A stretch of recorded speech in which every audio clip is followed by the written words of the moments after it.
about cars and things, about being a star and things. I thought that I would outgrow this feeling. It seems my dream won't go away, so it's more like... Hello, welcome, I'm Devil Sniper and this is episode number 10 of our career mode with Frankfurt. As you can see, Kempf has kept his place in the team, playing really well at left centre back, and as you can see I have decided to drop Marco Reus. Schröck has come into that centre midfield position alongside Jonas Flum. We're going to go into the game against Bayer Leverkusen, a very, very solid side, a very decent side. Do you like the lower third transition I brought in? I'm quite happy with the way I designed it. I'm not the greatest graphics designer in the world by any stretch, but I've been using it since episode 7. I'd just like to know if you guys actually like the little lower third that I bring in. Just, you know, I don't know why I do it. I just thought it was a nice little touch and perhaps something I could expand on in future career modes. But there you go. Anyway, moving on. From the disappointment of the Hoffenheim game, we've got to bounce back and bounce back hard, strong and quick and pick up a decent result because Leverkusen are a very good side. They're pushing up the top for the European slot as well, and we've got to capitalise on that. A beautiful ball in. And who is there? Who is there? The Iceman. Yes, Jimenez yet again is in the right place at the right time, and bish, bash, bosh. Beautiful header into that top corner. What a fantastic cross. Swinging it in, edge of the 6-yard box. Keeper is in no man's land. He's thinking, do I come for this? Do I not? He stops 3 yards out. He thinks the defender's going to get it. Defender ain't got a hope in hell of getting that with Jimenez about. And a beautifully executed header into that top corner is sensational. But Leverkusen down that right-hand side causes a few problems. Great defensive header. But Leverkusen with that powerful header back into the box, causing us a few issues. Well, to me, I thought it was a shot. I'm sure he's going to say it was a nice through ball into his buddy, and he slotted it home. And I've got to say, I was really disappointed. They bounced back so quickly, Leverkusen. We didn't have a chance to keep the leads. A very sloppy ball from our fullback, and Leverkusen absolutely didn't punish us. I don't know how they didn't punish us. I mean, it's a one-on-one. And let's be honest, Ramos should be slotting that home all day long. But he was causing us so many problems. Every time he got on the ball, Leverkusen were creating something. A nice ball in from Sydney Sam. And again, it's Ramos on the end of it, trying to get that flick header to the back post. The first half flew past, absolutely flew past. We went in 1-1. And I've got to say, I think we were lucky to go in 1-1 because Ramos was causing us all sorts of problems. A big buy this season for Leverkusen. He was interlinking really well with Sydney Sam, and you can see our problems were going from bad to worse. A simple pass is neglected, and we concede a sloppy throw, and that was it for me. I decided to make some changes. Annunaki off, Jimenez off to give him a bit of a rest, Hakan off, made some changes. I just don't want to overplay Jimenez. We're putting so much on his shoulders at this moment in time. If he does pick up, God forbid, he picks up an injury, we would be in a world of pain. So I'll bring on Schröck. I'll bring on Kladlek to replace Jimenez. Schröck he's been struggling to break in that team. He's been battling with the likes of Annunaki. He's been battling with Elanusi to break and decide and keep a place in the side. But he's such a good player, and he really does deserve a starting place. But a little bit impetuous on the tackle, and the referee, rightly so. That pains me to say it. The referee, rightly so, awards the penalty. Marc-Oliver Kempf there, a little bit too impetuous, dives in for the ball. Oh, so frustrating. But, you know, do you know what? The boy's young. The lad is young. So I completely and utterly forgive him. I've got hopes for Trapp to save it. Ramos steps up. Will he score? Unfortunately, it does. It catches the elbow of my boy Trappy. He can't keep it out, which is really demoralising. But, you know, at the end of the day, Marc-Oliver, you know, done what he thought was right. Unfortunately, it wasn't at the time, but there you go. But a beautiful ball play through into Schröck in the last minute, pushes the ball forward and then smashes it into the back of the net in a dramatic fashion. The 90th minute to bring us back into the game and save a point. The disappointment of Hoffenheim losing 1-0 to the near disappointment of losing 2-1 to Leverkusen. But Schröck with fantastic play on his left foot, bang, through the keeper's legs, into the bottom corner to rescue a point out of absolutely nowhere. Was absolutely fantastic. The last few kicks of the game, Leverkusen go for a nice lofted ball into the box, but Trapp is equal to it. They started to go long ball in those last few minutes, only literally like a minute of injury time. Long ball into the box, Trappy equal to that header, and it was nice to come away with the 2-2 draw. We now swap it up. We're going to go and adopt the 4-1-2-1-2. The 4-3-3, I loved it going forward, but we made too many mistakes in midfield and defensively, so I decided to go into 4-1-2-1-2.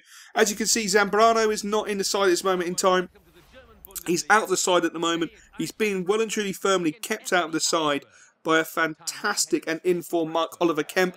Zambrano did pick up an injury, but at this moment in time, he is actually fit. He can actually play, but Mark Oliver Kemp is keeping him out the side. He's just playing that well. He's just absolutely sensational. So we've got to bounce back from a loss and a draw. I feel we should have, we should have done a lot better against Leverkusen. We should have picked up the points. We didn't. It's infuriating, but that is part and parcel of football. We're playing FC, I think it's Augsburg, at home in front of our home crowds, and I want to deliver a decent result, to be honest. And the boys are playing, good football early doors. It's what we like to see. Passing the ball around, looking fluid, nice interchanging football, fantastic play. Beautiful ball over the top into Jimenez, but Jimenez just lacks a little bit of pace to get there. But look at Jimenez being dogged, getting in there. Kladak with the ball on the edge of the box, pulls the trigger, and unfortunately that was a simple save for the keeper. Straight at him. If he pushed it more to the left, we could have been looking at a goal, but unfortunately just his confidence at the moment. Again, Kladak with a shot, left foot this time, trying to bend it into that top corner.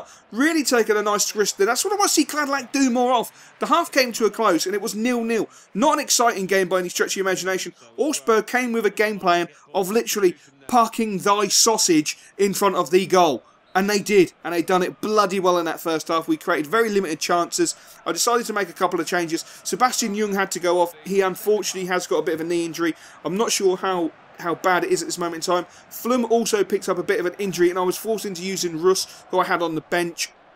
And I brought Schwegs on for Stefan to see if I can just, utilise Schwegs. He's got a bit of pace, he's a very good player, he's technically good, and hopefully he can do some damage for me going forward. So hopefully the changes would do us the world of good. But again, it was Augsburg came out with a different game plan. Instead of parking a bus, they started to push forward and try and play us on the counter-attack, which, it opened up the game. A beautiful ball spread out to that right-hand side to Inui. Inui knocking that ball inside to Marco Russ. Russ getting round the defender really well. Plays it into Schwegs. Schwegs with the shot and an absolutely fantastic save by the FC Augsburg goalkeeper. I nearly lost my words there because the Augsburg goalkeeper just walked through the net. If you rewind that, the keeper walks through the net. But it's Kladak on his left-hand side, pulls the trigger. Unfortunately, it's, he's so frustrating, Kladak. He has the world at his feet. He's got to start taking his opportunities. I can't keep, risking him and playing him if he's going to miss opportunities like that, because it's just so infuriating. It really is from my point of view. The boy is so talented, but he just seems to lack that clinical finish. It's now into a cup game in the Deutschland Polka, and I made a mistake. I'm going to hold my hands up and say I made a mistake. I should have played this game. I wanted to play this game, and I didn't. I just saw it was a cup game, and I pressed Sim, and I realised as soon as I pressed it, it was like, it's Schalke. We could be going out of the cup against Schalke. And I mixed the team up. You can see Rosenthal's in there. It's just a completely mixed up team. Zambrano's coming back for his first game back. Obviously try and get some match fitness because Mark Oliver Kemp has kept him out of the side. But we are in a 2-0, a 2-1 lead. We're then pulled back to 2-2. Going into the last 10 minutes, I was praying for extra time. It goes into extra time and I was praying not anything but penalties. Anything but penalties. And Jan Rosenthal, two of the biggest goals he's probably scored for me. Two of the only goals he's scored for me. I don't think I've actually used him. And he slams the ball in to give us a 3-2 victory. I got away with it. I will hold my hands up. I got away with it. You can see we're now into a new month. Yet again, we're now into January, which means transfer window's open. Someone's trying to come in and take my Trappy. Get out of my house. Trappy is going nowhere. My only problem with Kevin Trapp, my boy Trappy, he's not growing. He is not growing, and he's pulled off some amazing saves. I do not understand it. I'm absolutely flabbergasted where the likes of Sebastian Jung, Bamber Anderson, Carlos Zambrano are going up for fun, doing really, really well. I'm loving the fact that they're growing, don't get me wrong, I think it's fantastic. Stefan hasn't played enough games to really go up, to be honest. He's been struggling to get into the team. Hakan, on the other hand, 3 goals in 15 games since he signed for the club. Doing really, really well. Another player that hasn't actually grown, which is really frustrating. Jan Rosenthal, a player who I don't think I'm actually going to use. I'm not a big fan of him. For me, he doesn't feel right. 2 goals in 5 games. Well done in the cup, lad. But I think I'm going to be utilising him in this window to try and craft a deal and bring in some added depth up top just to cover for Kladak, because Kladak is not scoring me the goals. Thankfully, at this moment in time, we would be bottom of the league probably if it weren't for the 14 goals in 15 games by Jimenez. It is that simple, and it's that worrying to think we could be in the bottom half of the table or bottom of the league because of that. Marc-Oliver Kempf coming, he's played a few games, doing really well. He's starting to grow, which I'm really, really chuffed with. And there it is, the writing's on the wall. 13 games, 2 goals is just not good enough. Even though his finishing keeps going up, I don't quite understand that. For someone who seems to be impotent in front of goal, he keeps getting his stats to go up. It's just unbelievable. Bastian Obzipka, I love to bits. He is brilliant. Jonas Flum is doing really well. He got that double in one game. He's playing well. Schröck is now broken into the side. He's forcing Marco Reus out the side. He's a much better player. He's much more technically gifted. He's a lot better going forward. And he's actually a lot better defensively. Gianluca hasn't had his chance yet, but I'm sure he will get an opportunity. Takashi Inui is a dream. The boy is so agile. He's so much fun. He's lightning quick. And he can seriously whip in a decent cross. Every now and then he does miss time and get him a little bit wrong. But he can whip in a decent cross. He's a really solid player. I'm really enjoying him. Alexander Hein, he hasn't broken into the team as yet. He's finding it difficult. But to be fair, he probably won't break in the team because of the likes of Marc-Oliver Kempf, who's just a little bit better in him at this moment in time, to be honest. Mohamed Elanusi, I can't understand why he hasn't gone up. He's played 10 games, a couple of assists. He scored a goal, a very nice diving header, you may recall. He's just struggling to go up. Sonny, on the other hand, his form is bad, which I'm really surprised with. He's played really well, in my opinion. In the games that they've said from the last squad report to now, his actual game ratings have been in the high 7s. So I'm flabbergasted that it says that he's in bad form, which I just don't understand whatsoever. And again, Schalke this time trying to tempt my hand with Trappy, and I decide, you know what, I'm going to reject, disallow, tell everyone to get the freaking hell out of my club because I'm keeping Trappy. Trappy is staying. My boy Jimenez, look at his value. We paid 3 million, plus we used a 3.6 million value player, which means we basically paid 6.6 million for him. He's worth 7.8 to 11.4 million euros. Would I be stupid enough to sell him to Ghent?